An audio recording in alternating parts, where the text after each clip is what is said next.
Hi there, my name's Steve Thirkettle and I used to be a flight engineer on jumbo jets. That's the 100 and 200 series that required a flight engineer to be part of the operating crew. How did I get there? Well, it's a long story. I was always interested in aviation, particularly commercial aviation. I was an aeroplane spotter throughout the 50s and throughout the 50s while I was at grammar school, and I knew I had to do something in the industry, the aviation industry, and I managed to get an apprenticeship with British Airways in 1957, and my trade was electrical instruments and autopilots. I wasn't trained in engines or airframes or indeed radio, all of which were separate disciplines.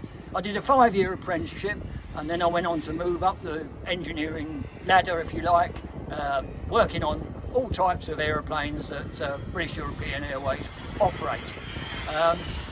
I didn't really know much about flight engineers and I never really felt I'd become a pilot. I just didn't know. All I really knew was that I wanted to fly and I didn't want to be cabin crew. That was not my scene.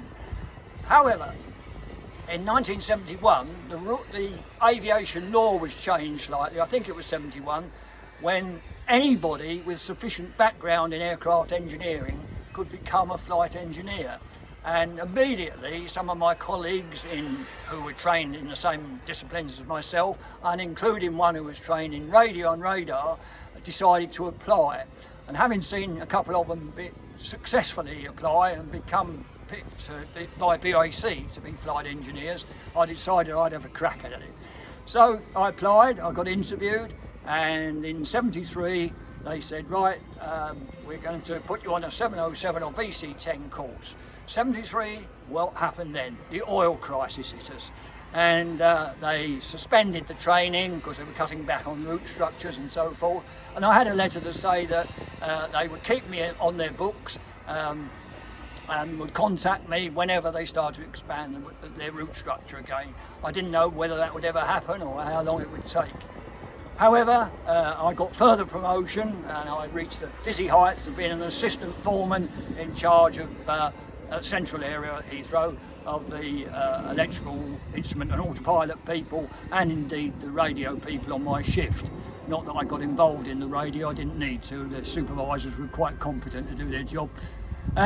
So for 2 years went by working at central area, mainly Tridents of course at that era, and by 72 we had all of the Tridents, Trident 1, Trident 2s and Trident 3s, so we had a lot of Tridents to deal with, as well as other things like the Merchantman, the Comet 4Bs were gone by then, the Argosy Freighters were gone by then I think, 111s I occasionally had to deal with but not very often, and the TriStar was on the horizon but still hadn't reached us, and then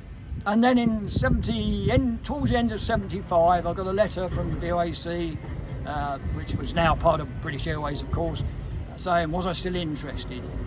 So I decided after discussion with the family, yes I was, and so that was fine. And what was great about it was that I didn't go on to 707s or VC10s, I did the second ab initio course that they'd ever run on jumbos. The early series of course which had a flight engineer, the later ones, the digital aeroplanes, were just a 2-crew operation without the flight engineer. So that was how my career began as a flight engineer. In total, I did 18 months of training. Now, it may seem extensive, but the reason for that was I had to be a sort of a grown-up apprentice, if you like, learning engines and airframes, all right, for a while, as much as I could. And I spent 2 months on majors, 2 months at the central area, and then started my course in the classroom. Again, that was 1976. Went right through our training in the classroom. Other students with me were ex-RAF flight engineers, a civil flight engineer, a navigator from the RAF, and indeed a couple of 2 or 3 other engineers from BEA and BOEC. In fact, there was one guy on the course who'd actually been a simulator engineer, and he did very well and most impressive. Anyway, we went through our training in the classroom on that very hot summer of 1976, right, beg pardon, 76, and and we basically had training as pilots in many ways in lots of the subjects we covered, as well as a deep technical understanding of the 747. Then towards the end of the year we were able to go on a couple of look-see flights just to get familiarisation, and towards the end of the year we started our simulator training. That took us through to the February of the next year, 77, where we went up to Prestwick eventually, having completed all our simulator training, and we did circuits and bumps up at Prestwick. And then we did our line training, and fortunately for some of us, because our training engineers were down on postings in Melbourne, later Sydney, we even had trips down there to do a bit of flying from Melbourne. About 3 weeks I think we spent down there, can't remember. But then we came back and I did more line flying under supervision, and in total about 146 hours before in May of 77 I was finally signed off and got my CAA licence as a qualified flight engineer on 747s. In June of that year I went on my first flight on my own, and just over 10,000 hours later I retired in November 95, by which time we already had the 400s still flying, but the older aeroplanes in the main were still with us, and they carried on into the 2000s. I can't remember, about 2003 I think most of those were disappearing to either other operators or were being scrapped, and of course we all know the background to the demise of a lot of aeroplanes, including Concorde, down to the history of terrorism and so forth. Around the world, I went to all the continents, bar Arctic and Antarctic, East Coast America, West Coast America, East and Western Canada, India, Pakistan included, Sri Lanka, Hong Kong. Never went to Mexico. Australia, of course, and I did 3 postings down in Australia in the early to middle 80s. Great fun down there. Family were down there with me if you wanted them, and good camaraderie because we got to live with other flight crew as well during that time.